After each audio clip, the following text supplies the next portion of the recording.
حضور غوث پاک، محبوب سبحانی، قندیل نورانی، شہباز لامکانی، شیخ سید عبد القادر جیلانی۔ کسی نے پوچھا تھا حضور غوث اعظم سے کہ آپ کی ولایت کس طرح کی ہے، تو آپ نے اپنی ایڑی کی طرف اشارہ کر کے فرمایا جب تک میرا قدم نہ لگے اللہ کسی کو ولایت دیتا ہی نہیں۔ تو میری ولایت کی بات کرتے ہو، میں جب تک مہر نہ لگاؤں اللہ کسی کو ولی بناتا۔ شیخ سعدی بول پڑے، کہنے لگے غوث اعظم درمیان اولیاء چوں محمد درمیان انبیاء۔ حضور غوث اعظم رضی اللہ تعالیٰ عنہ کا ولیوں میں وہی مقام ہے جو نبی پاک کا نبیوں میں مقام ہے۔ امام الاولیاء، سرتاج الاولیاء حضور غوث پاک رضی اللہ تعالی عنہ۔ حضور غوث اعظم رضی اللہ تعالی عنہ فرماتے میں تقریر نہیں کرتا تھا، تعلیم مکمل کر لی بات نہیں کرتا تھا۔ میں کہتا تھا میں کیسے لوگوں کے سامنے واز کروں، کہتے ہیں مجھے خواب میں مصطفیٰ کریم کا دیدار نصیب ہوا۔ محبوب نے فرمایا عبد القادر بات کیوں نہیں کرتے؟ میں نے کہا حضور یہ عربی لوگ ہیں، فصیح و بلیغ ہیں، ہر آدمی بات سمجھتا ہے، تو میں کس طرح اتنے مجمع میں بولوں گا، بڑا مشکل کام ہے، ہر آدمی کی ذہنی سطح کے مطابق کیسے بات کروں گا؟ کہتے ہیں مصطفیٰ کریم نے فرمایا منہ تو کھولو ذرا۔ کہتے ہیں میں نے منہ کھولا تو حضور نے 7 دفعہ لعاب دہن میرے منہ میں ڈال دیا۔ فرمایا اب تو بولتے جانا اور میری برکتیں تیری مدد کرتی جائیں گی۔ آپ فرماتے ہیں اگلی شام میں سویا تو مولا علی شیر خدا بھی آ گئے، تو فرمانے لگے عبد القادر منہ کھول نا بیٹا تو میرا بھی ہے۔ کہتے ہیں میں نے منہ کھولا تو حضرت علی نے 6 دفعہ لعاب دہن ڈالا۔ میں نے کہا حضور آپ نے 6 دفعہ ڈالا ہے، تو خواب میں حضرت علی فرماتے ہیں، کہتے ہیں بیٹے میں نبی پاک کے برابر تو نہیں نہ ہو سکتا، میں نبی پاک کے برابر، حضور نے 7 دفعہ ڈالا ہے تو 6 دفعہ اس لیے ڈالا ہے کہ میں حضور کے برابر۔ صحابہ تو خواب میں بھی آ کے کہتے ہیں ہم نبی کے برابر نہیں، تو کیسے نبی کے برابر بن گیا؟ وہ تو خواب میں بھی آ کے کہتے ہیں کہ ہم حضور کے برابر ہیں، تو زندگی میں دعوے کرتا پھرتا ہے۔ حضور غوث اعظم فرماتے ہیں بس پھر چھوٹی سی مسجد اور اس میں نے تقریر شروع کی، میں اکیلا ہی چلا تھا جانب منزل مگر، پھر لوگ ملتے ہی گئے، پھر کارواں بنتا گیا۔ فرماتے ہیں چھوٹی سی مسجد، پھر مسجد بڑی ہوئی، پھر مجمع بڑھ گیا۔ فرماتے ہیں پھر جامع مسجد، پھر مجمع وہاں بھی کم پڑ گیا، پھر بغداد کی عیدگاہ وہ بھی بھر گئی تو صحرا میں جا کے خیمے لگ گئے۔ کہتے ہیں تقریر ہوتی تو ہزاروں کا مجمع، ہزاروں کا۔ ملا علی قاری کہتے ہیں غوث اعظم کے اجتماع میں 70 ہزار لوگ شریک ہوتے تھے، ہزاروں علماء کاغذ قلم لے کے بیٹھے ہوتے تھے کہ غوث پاک جو باتیں بیان کریں گے تفسیری نقطے ہم نے نوٹ کرنے۔ اور حضور غوث اعظم کو اللہ نے یہ کمال دیا تھا، کمال، یہ آپ کی کرامت تھی کہ بغیر سپیکر کے بولتے تھے، جیسی سمجھ پہلے والے کو آتی تھی ویسی آخری والے کو آیا کرتی تھی۔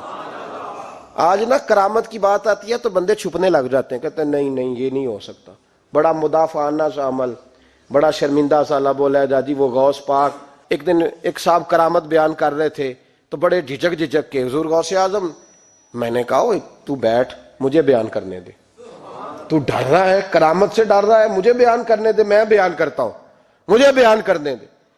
ملا علی قاری علیہ رحمہ نے لکھا ہے، دیگر بہت سارے لوگوں نے لکھا ہے، غوث اعظم خطبہ دے رہے تھے، تقریر کر رہے تھے، اچانک ہاتھ آگے بڑھایا تو یہاں تک ہاتھ بھیگ گیا غوث اعظم کا۔ ہاں کھول کے دیکھے، کھول کے بات کر رہا ہوں، ہاتھ یہاں تک بھیگ گیا۔ مرید کہتے ہیں ہم نے پوچھا حضور پانی بھی کوئی نہیں، ہاتھ بھیگ گیا۔ میں چپ کر کے سبق پڑھو، شاگردوں کو پڑھا رہے چپ کر کے سبق پڑھو۔ تھوڑی دیر گزری، چند گھنٹے تو ایک قافلہ آ گیا، سارے لوگ پانی میں بھیگے ہوئے ہیں، حضور غوث اعظم کے سامنے کھڑے ہوئے، کہا حضور آپ نے بڑی کرم نوازی فرمائی، بڑی کرم نوازی۔ وہ شاگرد کہنے لگے ہوا کیا؟ تو وہ لوگ کہنے لگے کشتی میں بیٹھے تھے تو کشتی ڈوبنے لگی، ہم نے کہا یا شیخ عبد القادر جیلانی خدا کے فضل سے ہم پر ہے سایہ غوث اعظم کا، ہمیں دونوں جہاں میں ہے سہارا غوث اعظم کا۔ کہتے ہیں حضور غوث اعظم نے وہاں بیٹھے ہاتھ لگایا اور ڈوبتی کشتی کو باہر نکال لیا، اور ڈرنے لگے، کہنے لگے جناب یہ کرامت لوگ نہیں مانیں گے۔ تو میں کہا جنہیں نہیں مننا نہ مننے۔ ایک عیسائی مسلمان دونوں جھگڑا کر رہے ہیں، غوث اعظم گزر رہے ہیں، جھگڑا ہو رہا ہے۔ عیسائی مسلمان سے کہتا ہے ہمارے نبی عیسیٰ علیہ السلام نے مردے زندہ کیے، تمہارے نبی نے بھی کو کیا تو بتاؤ۔ مسلمان پڑھا ہوا نہیں تھا، حالانکہ نبی پاک نے بڑے مردے زندہ کیے، پڑھا نہیں تھا، بتا نہ سکا۔ غوث اعظم کے کان میں آواز گئی تو جا کے عیسائی کا بازو پکڑ کے جھنجھوڑا، فرمانے لگے کیا کہا تم نے؟ میرے مصطفیٰ نے مردہ زندے کیا تو بتاؤں؟ فرمایا تو نبی پاک کی چھوڑ، میں غلاموں کا غلام ہوں، میں غلاموں کا غلام ہوں، مجھے بتا کون سا مردہ زندہ کرنا ہے۔ تو چھوڑ حضور کی بات نہ کر، میں غلاموں کا غلام ہوں، مجھے بتا کون سا مردہ زندہ کرنا ہے۔ پرانی قبر پہ لے گیا، کہنے لگا جی اگر نہ ہوا تو؟ غوث اعظم فرمانے لگے جو تو کہے گا وہ میں کروں گا۔ تو کہنے لگے اگر ہو گیا تو؟ اگر تو غوث اعظم کہنے لگے نہ میرے خانقاہ پہ جھاڑو دینا، نہ میرے برتن مانجنا، نہ میرے گھر کا سودا لانا، اگر زندہ ہو گیا تو بس میرے نبی کا کلمہ پڑھ جانا، بس میرے رسول کا کلمہ پڑھ جانا۔ اللہ اکبر۔ اس نے جو سب سے پرانی قبر تھی نا، وہ کہتا ہے یہ ہمارے دادا نے بھی نہیں دیکھا تھا بندہ کون ہے، اس قبر پہ کھڑا ہو کہنے لگا اس کو زندہ کریں۔ تو غوث اعظم رضی اللہ تعالیٰ عنہ قبر کے سرانے کھڑے ہوئے تو دعا کرنے لگے، کہنے لگے مولا اپنے لیے نہیں، تیرے رسول کے لیے۔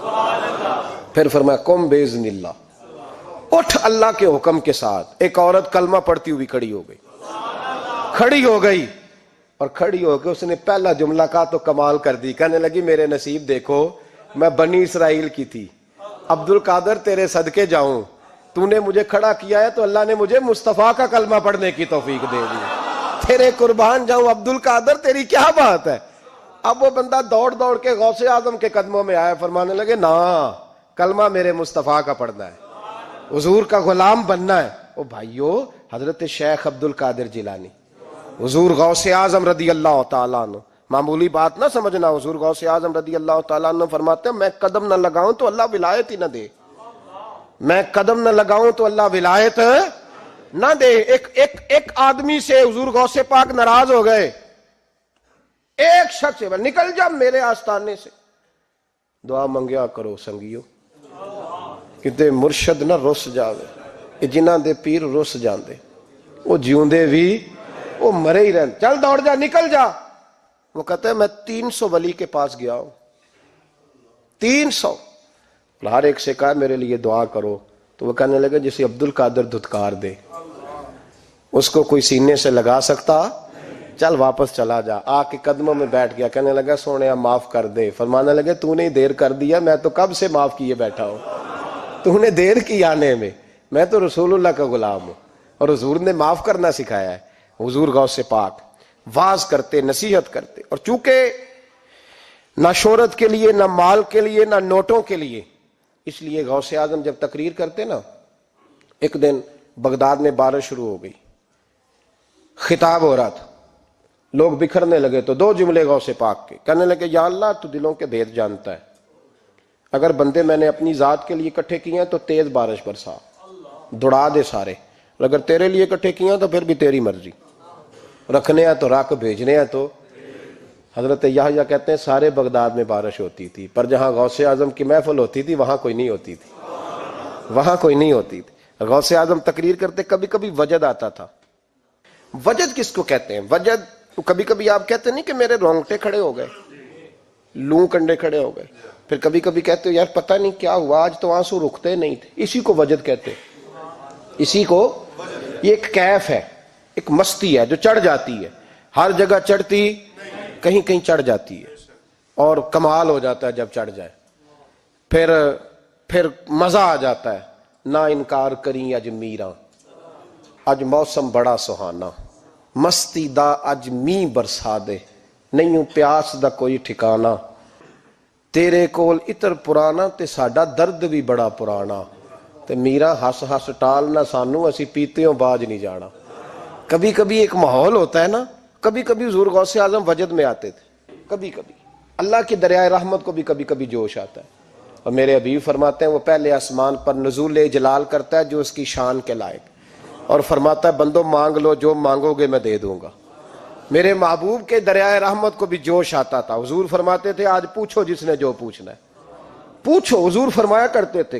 ایک دن حضرت ربیہ بن کعب سامنے کھڑے ہیں تو میں سال یا ربیہ جو دل کرتا ہے مانگ لے تیرا نبی تجھے دے دے گا۔ کبھی کبھی دریائے کرم جوش میں، تو غوث اعظم کو کبھی کبھی جوش آتا تھا، ایک دن تقریر کرتے کرتے کرتے کرتے جذبات میں آ گئے، جوش میں، یوں نظر اٹھائی تو حضرت خضر گزر رہے تھے اوپر سے، اور جوش جذبات میں فرمانے لگے، او بنی اسرائیل کے ولی، ذرا نیچے تو اتر، ذرا محمد عربی کے غلام کی بھی چند باتیں سن کے جا، تجھے سناؤں رسول اللہ کے غلام کس طرح کے ہوتے ہیں۔ حال میں وجد میں کیف میں تھوڑی دیر گزری تو تڑپنے لگے، مجمع پہ سکوت طاری، لوگ سمجھ نہیں رہے ہو کیا رہا۔ ایک آپ کے خلیفہ تھے حضرت علی بن ہیتی، وہ دیوار کے ساتھ ٹیک لگا کے سو رہے تھے، سارا مجمع دم بخود ہے، یہ کیا ہونے لگا؟ غوث پاک اٹھے، تقریر وہیں رہ گئی، علی بن ہیتی کے پاس جا کے یوں ہاتھ باندھ کے کھڑے ہو گئے اور دیر تک نبی پاک پہ درود پڑھتے رہے۔ ان کی آنکھ کھلی تو وہ بھی روئے، غوث اعظم بھی روئے، دعا ہو گئی، جلسہ ختم۔ غوث پاک سے تو پوچھنے کی طاقت ہی نہیں تھی نا کسی کی، ان سے کون پوچھے؟ لوگ حضرت علی کے پاس، حضرت علی بن ہیتی رحمت اللہ علیہ، حضور یہ کیا ہوا؟ ہمیں سمجھ نہیں آئی۔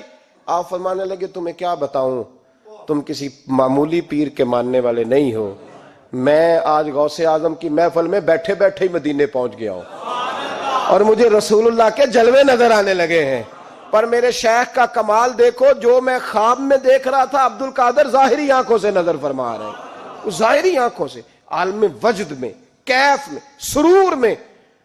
اور جب غوث اعظم تقریر کرتے تھے نا تو 50 آدمی اس کونے سے کھڑے ہوتے تھے، کہتے تھے حضور ساری زندگی گناہ کیے ہیں، اب توبہ کرتے ہیں، اب دوبارہ گناہ نہیں کریں گے۔ اس کونے سے 15 کھڑے ہوتے تھے، حضور ڈاکے ڈالے ہیں ساری عمر، اب توبہ، آپ کی بات نے دل بدل دیا ہے، اللہ نے توفیق ہدایت دے دی۔ ادھر سے 10 کھڑے ہوتے، حضور سود کا دھندا، چوری کا دھندا، آج کے بعد توبہ۔ ایک بزرگ تھے حضرت یحییٰ بن نجا ان کا نام تھا، وہ کہتے ہیں میں نے سوچا روز بندے توبہ کرتے ہیں، آج میں گنوں نہ کہ ایک محفل میں کتنے کرتے ہیں، آج گنوں نہ۔ اب تو کاؤنٹنگ کے مختلف ذرائع ہیں نا، کیلکولیٹر ہے، باقی چیزیں۔ اس زمانے میں یہاں گٹھلیاں ہوتی تھی کھجور کی، بندے کوئی چیز گننی ہوتی تو گٹھلی ڈالتے، یا لوگ دھاگا لے جاتے تھے، ہر دھاگے پہ گرا لگاتے تھے، ایک گرا دوسری گرا، وہ کہتے ہیں میں نے نا اپنے پلو کے چادر کے نیچے دھاگا چھپا لیا، ایک بندہ توبہ کرنے اٹھا تو ایک گرا ڈال دی، دوسرا اٹھا تو دوسری گرا ڈال دی، تیسرا اٹھا تو تیسری۔ کہتے ہیں اچانک بندے زیادہ ہو گئے، اب میری سپیڈ ہی بڑی کم تھی، میں کوشش بڑی کرتا پر بندے زیادہ۔ کہتے ہیں بڑی کوشش کی پر میں پورا ہی نہ ہوں۔ کہتے ہیں جب میں تھک گیا نا اور تھوڑا سا میرا سانس بھی پھولنے لگا، پریشان بھی ہوا، تو غوث پاک نے میری طرف دیکھا اور دیکھ کے مسکرائے، اور مسکرا کے فرمانے لگے یحییٰ میں دلوں کی گرے کھولتا جا رہا ہوں، تو بند کرتا جا رہا ہے، میں گرا کھول رہا ہوں، تو گرے لگا رہا ہے، اور چھوڑ دے یار، تجھ سے نہیں گنا جائے گا۔ یہ عبد القادر کی وجہ سے توبہ نہیں کر رہے، خدا کے فضل کی وجہ سے کر رہے، اور اللہ کا فضل گنا جا سکتا نہیں، شمار کیا جا سکتا۔ فرمایا نہ کر۔ آپ نے 40 سال لوگوں کو تبلیغ فرمائی، ہزاروں یہودیوں نے کلمہ پڑھا، لاکھوں نے۔ عیسائیوں کا بڑا عالم تھا، وہ کہتا ہے میں پوری انجیل پڑھتا تھا، جتنے نسخے تھے سب مجھے یاد تھے، لیکن میں متاثر ہو گیا اسلام سے۔ یمن کا رہنے والا تھا، میں نے ایک ٹھان لی اس کے ہاتھ پہ کلمہ پڑھنا ہے جو اس وقت نبی پاک کی امت میں سب سے زیادہ شان والا ہو۔ کہتے ہیں میں سویا تو خواب میں جناب عیسیٰ کا دیدار ہوا، اور مجھے کہنے لگے تلاش کرنے کی ضرورت ہی کوئی نہیں، بغداد چلا جا۔ بغداد حضور غوث پاک کی بارگاہ میں فرمانے لگے اس وقت نبی پاک کی امت میں سب سے زیادہ شان اللہ نے حضور غوث اعظم کو عطا فرمائی، شیخ عبد القادر جیلانی رضی اللہ تعالیٰ، غوث پاک۔ ہم کوئی دیوانے لوگ نہیں، یا ہمیں شعور نہیں، یا ہمیں عقل نہیں، ساری زندگی کھل کے جس چیز کا زیادہ تعارف کرایا وہ غوث اعظم کی نسبت ہے۔ اب تو ہمارے ہاں پیری مریدی کا رواج ہی نہیں نا۔ حضرت باعزید بستامی فرماتے تھے میں اس مولوی کے پیچھے نماز نہیں پڑھتا جو کسی کا مرید نہ ہو، جس کا اپنا پیشوا کوئی نہیں وہ میری پیشوائی کیسے کرے گا۔ حضرت مخدوم اشرف جہانگیر سمنانی فرمایا کرتے تھے میں تو اس دکاندار سے سودا نہیں لیتا جو کسی کا مرید نہ ہو، اس لیے کہ جس نے تربیت ہی نہیں لی، جس کے اندر درد ہی نہیں، روحانیت ہی نہیں، جس کا پیشوا ہی کوئی نہیں، کس طرح اب تو ماحول نہیں نہ رہا۔ لیکن یاد رکھو یہ نسبت اتنی تگڑی ہے، اتنی تگڑی کہ ہمارے صوفیاء نے ساری زندگی غوث اعظم کا غلام کہلانے میں فخر محسوس کیا ہے۔ کیا رشتہ داری تھی اعلیٰ حضرت بریلوی کی ان سے، کیا تعلق تھا پیر میر علی شاہ صاحب کا ان کے، کیا ان کا، لیکن ان لوگوں نے ساری زندگی کھل کے غوث اعظم کے تذکرے کیے۔ کیوں؟ غوث اعظم نے 40 سال عشاء میں وضو کیا اور فجر تک اللہ کی عبادت کی۔ فرماتے ہیں میرے مالک نے کہا عبد القادر کچھ مانگ لے، نہ اپنے لیے مانگا نہ اولاد کے لیے۔ کہنے لگے مولا قیامت تک جو میرا نام لے نا اسے بغیر توبہ کے مرنے نہ دینا، مرنے لگے تو توبہ کی توفیق دے دینا۔ فرماتے ہیں میرے مالک نے وعدہ کیا ہے جو میرا ماننے والا ہوگا بغیر توبہ کے نہیں مرے گا۔ اور حضور غوث پاک رضی اللہ تعالیٰ عنہ فرماتے میں تو قیامت میں بھی اتنی دیر جنت میں نہیں جاؤں گا جب تک سارے مرید نہ ساتھ چلے جائیں، میں نے جانا نہیں، کھڑا ہو جاؤں گا، عرض کروں گا مولا بھیج۔ میں نے کہا یہاں بھی لوگ ڈر جاتے ہیں، یہ کیسے ہو سکتا ہے؟ اور بھائی پڑھو نا مشکاہ شریف، میرے نبی پاک علیہ السلام نے فرمایا ایک بندے نے ایک اللہ کے بندے کو پانی پلایا تھا، قیامت کے دن اللہ اس کی برکت سے اس گناہگار کو جنت عطا کر دے گا۔ اور حضور نے فرمایا بخاری میں المرء مع من احبا، جو جس سے محبت کرے گا قیامت میں اسی کے ساتھ اٹھایا جائے گا۔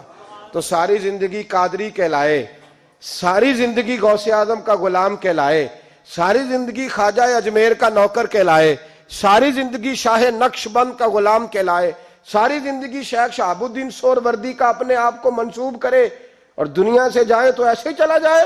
میرے نبی نے نص بیان کر دیا جو جس سے پیار کرے گا اسی کے ساتھ جائے گا، اسی کے۔ خدا کے فضل سے ہم پر ہے سایہ غوث اعظم کا، ہمیں دونوں جہاں میں ہے سہارا